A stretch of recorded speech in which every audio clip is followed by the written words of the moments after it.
Bonjour Michel Quaresma, vous avez inauguré un local de campagne, vous êtes candidat aux élections municipales à Claye. Pour ceux qui ne vous connaissent pas, pouvez-vous vous présenter? Oui, bonjour Laurence. Je vais avoir 50 ans au mois de février prochain, donc quelques temps avant les élections municipales. J'habite à Claye avec ma famille depuis 16 ans. J'ai 3 grands-enfants maintenant et je suis élu au conseil municipal de Claye depuis 2001. Que faites-vous dans la vie? Je suis consultant en développement économique. Pendant très longtemps, j'ai également été professeur à l'université de Grenoble, en gestion de projet et en évaluation des politiques publiques. Et donc ça fait 25 ans à peu près que je pratique le métier du conseil. Ça m'a entraîné effectivement dans différents pays du monde, notamment en Afrique noire et au niveau du Maghreb, que je connais bien.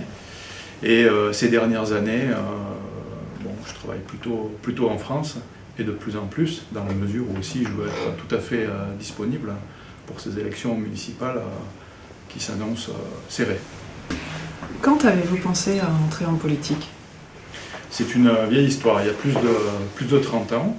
À l'époque, François Mitterrand se préparait à conquérir le pouvoir et à devenir président de la République en 1981.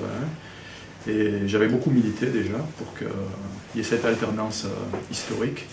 Et à ma façon, j'y ai participé. Sachant que, par ailleurs, mes parents étaient...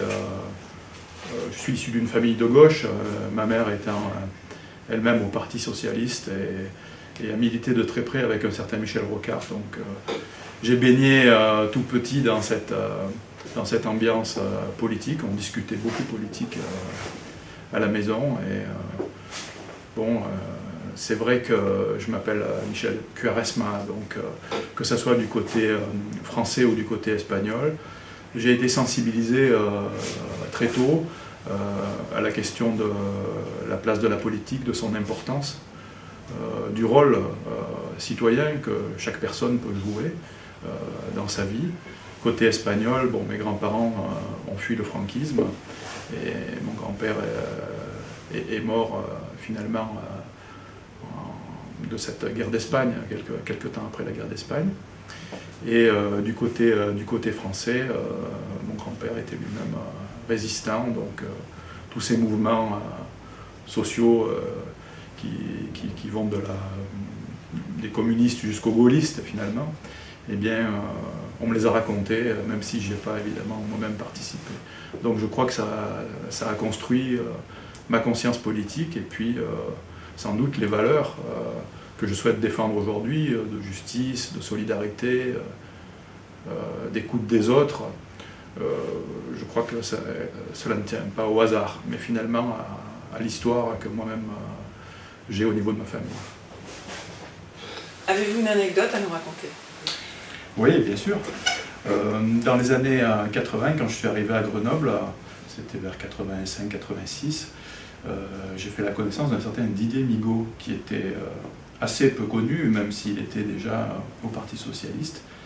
Et j'ai trouvé chez lui quelqu'un de très fin, déjà très intelligent, avec beaucoup de sens politique. Et par la suite, je crois que ça s'est confirmé, hein, il a fait une carrière extrêmement brillante. Et je me suis senti toujours très proche de lui en étant ami avec lui. Merci.